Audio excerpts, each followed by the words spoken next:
Before we begin, let me ask you something, and I want you to answer this honestly. When you're mentally exhausted, what do you usually do? Do you sit on the couch, open your phone, and start scrolling through TikTok, Instagram, or YouTube? Do you tell yourself, I'm just relaxing, while letting video after video slide across your screen? You already know the answer. And if you're like most people, scrolling has probably become your default rest. But here's the uncomfortable truth. What you call rest might actually be the reason you feel even more drained the next day.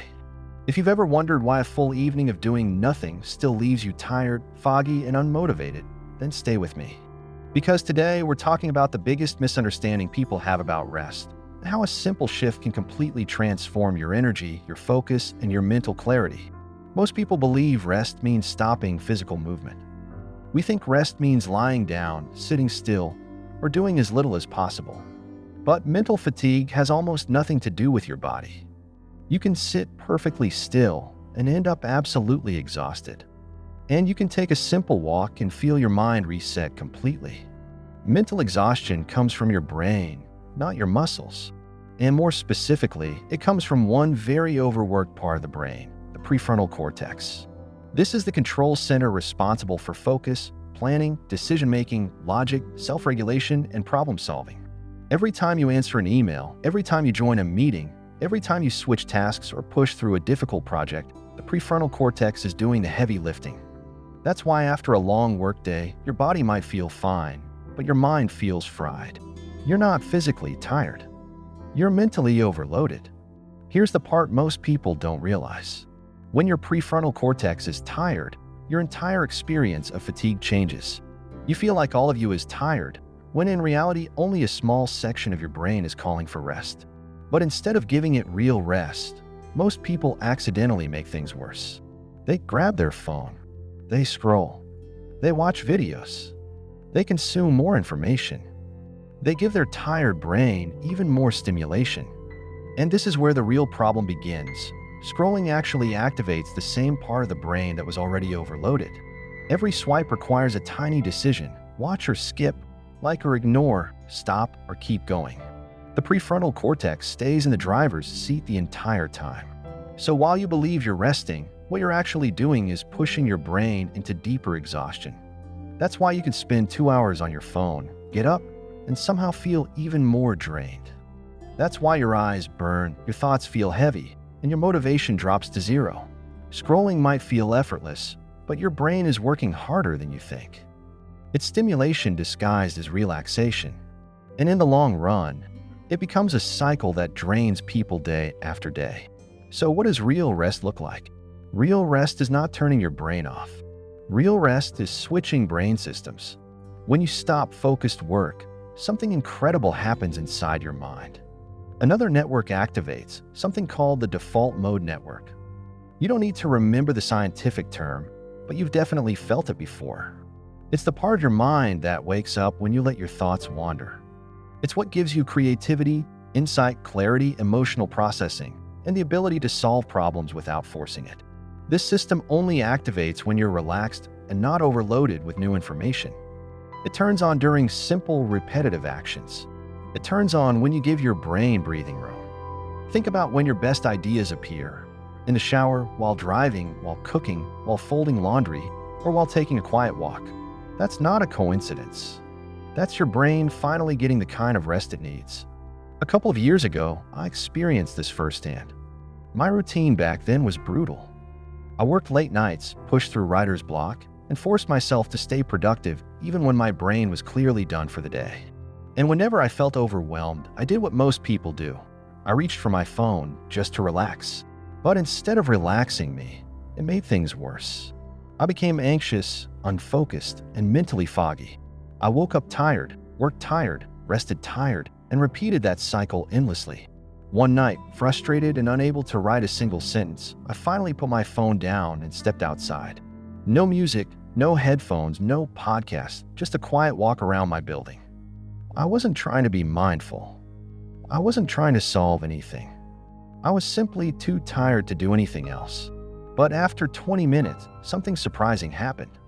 I came back inside, opened my laptop, and suddenly the idea I had been struggling with for hours became crystal clear. My mind felt lighter, my thoughts sharper, and my creativity returned almost instantly. That moment changed the way I thought about rest. I realized that my problem wasn't working too much. It was resting the wrong way. From that day forward, I started experimenting with different types of breaks. And I noticed a pattern. The activities that helped me the most required very little focus, but just enough engagement to keep me present. Things like walking, cooking, washing dishes, watering plants, organizing my desk, or journaling by hand. These simple actions gave my mind the space it desperately needed. This wasn't just my experience. A friend of mine who works as a product manager told me he stopped taking naps during lunch. Instead, he goes to a cafe downstairs, sits by the window, and just observes the world. For 30 minutes, no phone, no emails, no to-do list, just quiet time. At first, he thought he was being unproductive. But after a couple of weeks, he noticed his afternoon performance skyrocketed. Problems he struggled with in the morning suddenly became much easier to solve. He said that half an hour of staring out a window did more for him than an hour-long nap ever could. Another friend, a software engineer, works in 50-minute intervals and takes 10-minute breaks where she folds laundry, wipes her counters, or sorts random items around her house. When she first told me this, I laughed. It sounded odd, but then she explained that these short, simple tasks became her mental reset button. She said her code became cleaner, her bug rate went down, and her thinking became clearer. The moment her hands started moving, her brain finally relaxed enough to process the things she'd been working on. Different people, different strategies, but the same principle. The best rest is not stopping, but switching. Switching from intense mental effort to light physical movement. Switching from focused thinking to open attention. Switching from absorbing information to giving your brain space to breathe. So why do so many people choose fake rest over real rest? Because scrolling feels easy. It requires no effort from your body. And it gives you instant dopamine, the chemical of reward. But dopamine doesn't restore you. It just gives you tiny hits of pleasure, creating the illusion of relaxation without any real recovery. It's like drinking soda when you're thirsty. It feels satisfying for a moment, but afterward you feel worse. Digital content is designed to keep you scrolling, not to help you heal. The more you consume, the more fatigued you become. That's why people who scroll for hours feel unmotivated, anxious, and mentally drained. My current rest routine looks nothing like what I used to do. Between tasks, I step outside and look at something far away. Your eyes relax, your mind relaxes, and your energy resets.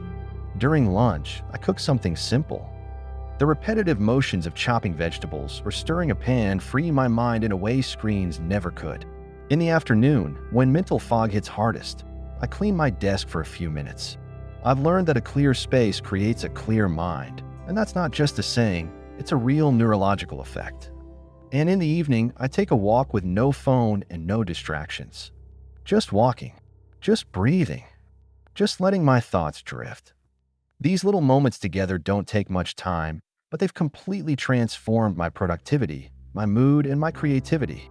I get more done with less stress, and I no longer end my day feeling mentally shattered. The most important thing I've learned is that you're not tired everywhere. You're tired somewhere specific. Your body isn't exhausted. Most of your brain isn't exhausted. It's one small but powerful system, the prefrontal cortex, that's worn out. And when you give that part of your brain permission to rest, everything else falls back into alignment. Real rest is not shutting yourself down. It's not doing nothing. Real rest is activating the parts of your brain that have been neglected all day. It's letting your mind wander instead of forcing it to focus. It's allowing your thoughts to settle naturally instead of drowning them in content. This is not philosophy. This is neuroscience. The next time you're mentally tired, don't lie to yourself. Don't say that scrolling through your phone is rest. You already know it isn't. Ask yourself a simple question. Has scrolling ever made you feel truly refreshed? Have you ever gotten up after watching endless videos and felt clearer, sharper, or more energized? Probably not. 10 minutes of real rest, just 10 minutes, can restore your mind more than 2 hours of artificial stimulation ever will. Real rest builds you back up. Fake rest drains you even further. Starting today, give yourself the right kind of break. When your brain is overloaded, don't give it more noise. Give it space. Move your body. Breathe fresh air. Do something simple and quiet. Let your thoughts drift. Let the prefrontal cortex cool down so the rest of your brain can do its job. Your best ideas, your clearest thinking, your creativity, your calm, those things don't come from pushing harder. They come from resting smarter. If this message helped you, tap the like button so more people can discover it. Subscribe for more content on building a better mind, a better routine, and a better life one day at a time. And tell me in the comments, what's one small activity you're going to use today to give yourself real mental rest? Your brain will thank you, and your future self will feel the difference.